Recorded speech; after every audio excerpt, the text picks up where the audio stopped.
Assalamualaikum warahmatullahi wabarakatuh. Hari ini kumpulan kami iaitu kumpulan 5 akan membentangkan tentang tajuk pertama di bidang hadis hukum. Tajuk tersebut ialah mengubah ciptaan Allah.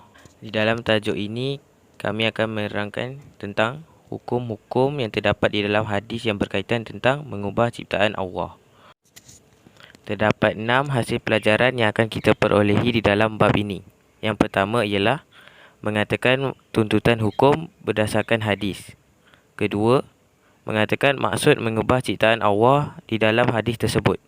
Ketiga, menjelaskan kaedah istinbat hukum berdasarkan lafaz la'an. Keempat, menghuraikan perbuatan yang termasuk dalam kategori mengubah ciptaan Allah. Seterusnya, menilai kepentingan meninggalkan larangan dalam hadis. Dan hasil yang terakhir ialah menjana idea atau usaha yang perlu dilakukan untuk menghindari perbuatan mengubah ciptaan Allah. Seterusnya, kita akan membacakan hadis yang terdapat pada muka surat 29. Hadis yang berkaitan tentang mengubah ciptaan Allah. An Ibnu Mas'ud radhiyallahu anhu qala Rasulullah sallallahu alaihi wasallam la'anallahu al-wasimat wal mustawsimat wal mutanammisat wal mutafallajat lil husnil mughayrat khalqallahi ta'ala ma li la al'anu man la'an nabi sallallahu alaihi wasallam wa huwa fi kitabillah wa ma atakumur rasulu fahuzu wa ma nahakum anhu fantahu.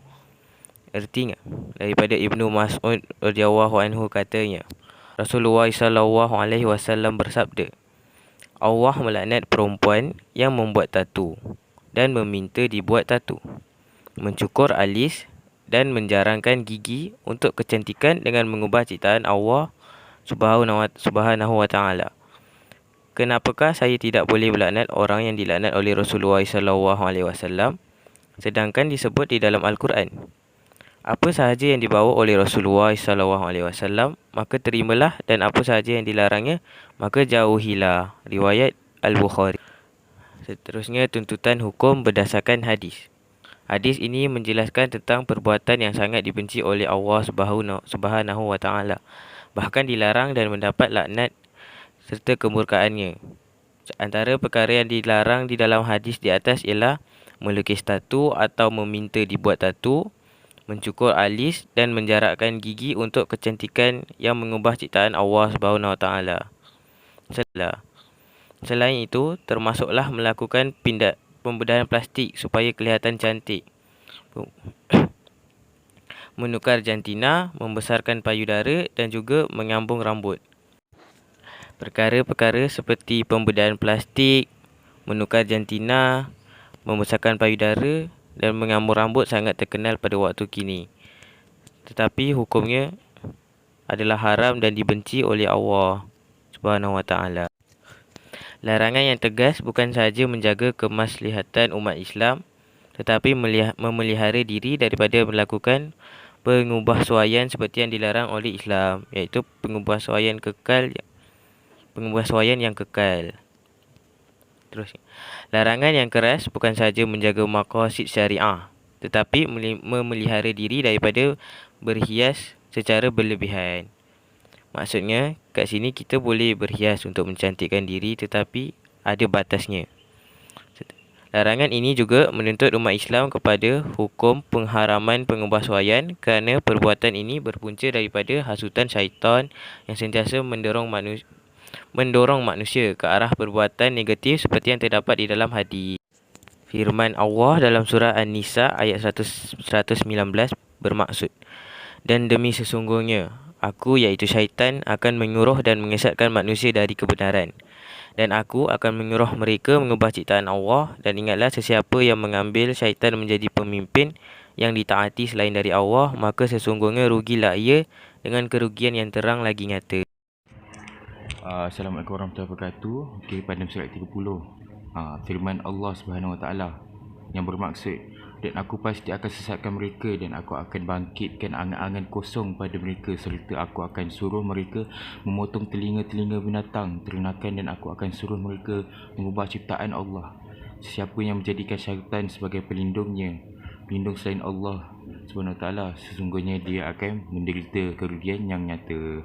Surah An-Nisa ayat 119. Okey, seterusnya maksud mengubah ciptaan Allah Subhanahu Wa Taala dalam hadis. Okey, mengubah ciptaan Allah Subhanahu Wa Taala ialah mengubah suai anggota badan dengan kejadian asal. Dalam hadis telah disebutkan beberapa perbuatan tersebut, antaranya ialah al-wash, iaitu membuat lukisan dengan mencacah pada mana-mana bahagian badan. Ini adalah tatu yang lukis kat badan kan. Okey. Kedua adalah enam, iaitu mencukur atau mencabut alis. Okey, ni selalu orang perempuan lah yang buat selalunya lah. Dia cukur bulu mata, lepas tu dia lukis balik kan. Okay, yang ketiga ialah at-tafalluj, itu perbuatan menjarangkan atau mengasah gigi. Okay, menjarangkan gigi ni jarang nak tengok. Tapi kalau mengasah gigi ni dia tak berlaku kat negara kita, dia berlaku kat negara-negara lain. Contohnya negara Jepun. Pernah diorang rasa kalau gigi makin tajam kan, nampak lawa lah untuk perempuan. Okay, yang ketiga lah kaedah istibat hukum. Okay, ulama' mengistibatkan hukum berdasarkan lafaz la'anallah, yang maksud Allah SWT melaknat mereka yang melakukan perbuatan tersebut. Okay, semua perbuatan yang dilaknat oleh Allah SWT menunjukkan haram. Oleh itu, haram membuat tatu dan meminta dibuatkan tatu, mencukur alis atau bulu mata, dan menjarangkan gigi untuk kecantikan. Okay, kita tengok dekat kotak kuning sekat 30 kat bawah sekali tu. Okay, info lebih lah. Okay, mengubah ciptaan Allah.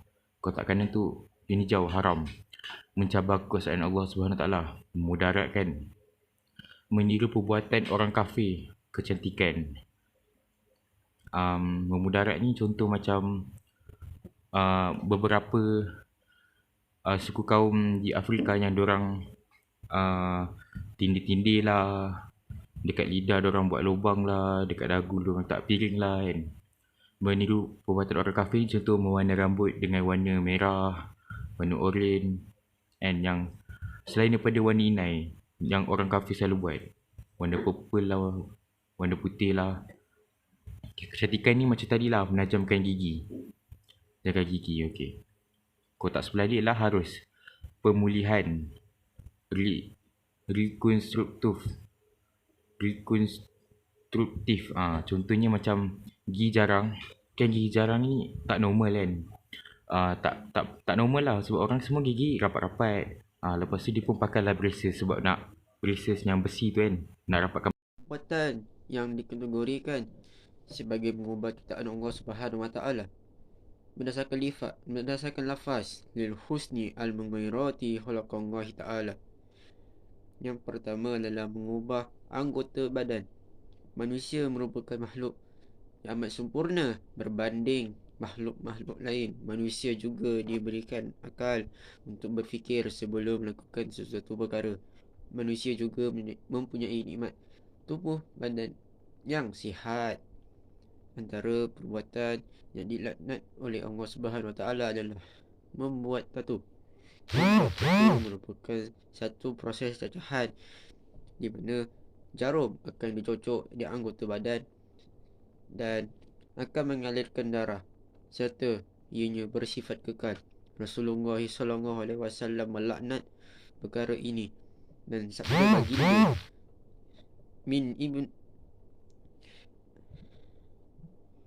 Ani ibnu Umar radhiyallahu anhu an Rasulullah sallallahu alaihi wasallam lana alwasilata wal mustawsilata wal washima wal washirah wal mustawshirah.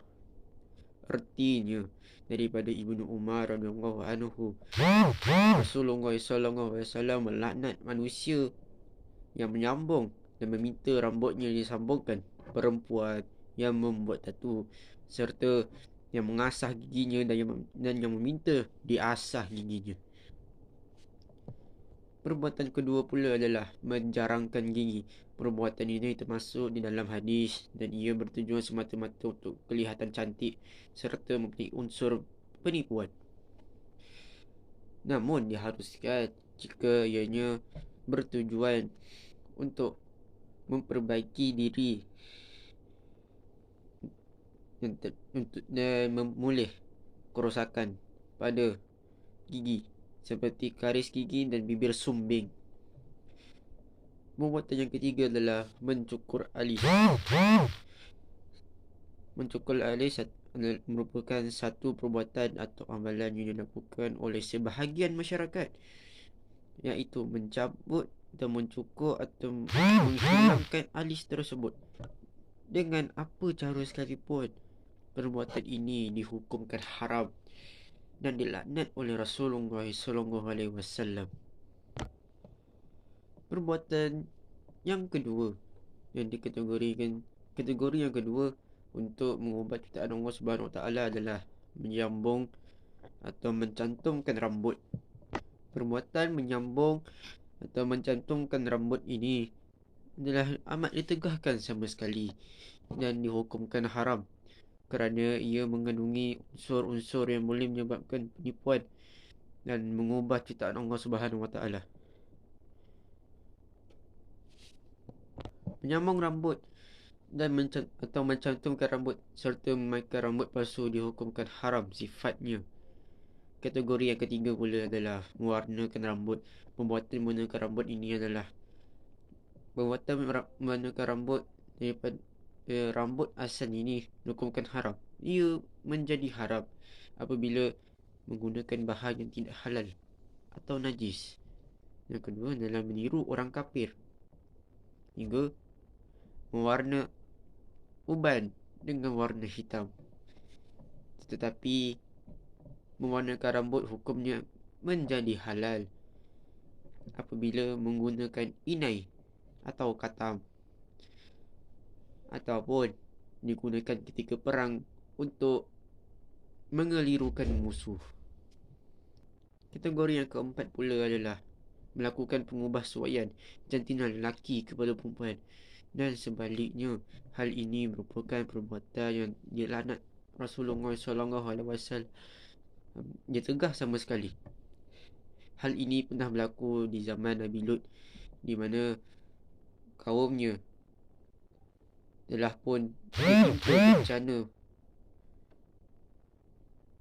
ribut besar yang menyebabkan satu kota itu musnah begitu sahaja dalam sekelip mata. Hanya kaum Nabi Lut yang beriman sahaja mampu terselamat